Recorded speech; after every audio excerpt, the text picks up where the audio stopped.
औज़ुबिल्लाहिमिनश्शैतानिर्रजीम बिस्मिल्लाहिर्रहमानिर्रहीम। आज एक नई वीडियो के साथ आपकी खिदमत में हाजिर हैं। आज की वीडियो जो है वो Pakistan versus Sri Lanka head to head record और स्टेट्स इन एशिया कप जो है वो आपके साथ शेयर किया जा रहा है।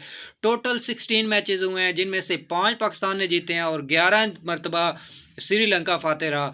तो ये हेड टू हेड था एशिया कप में।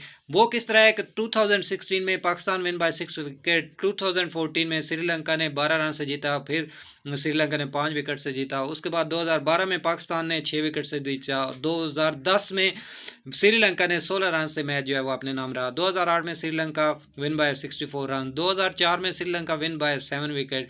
2000 में Pakistan win bye 7 wicket and Pakistan win bye 39 run.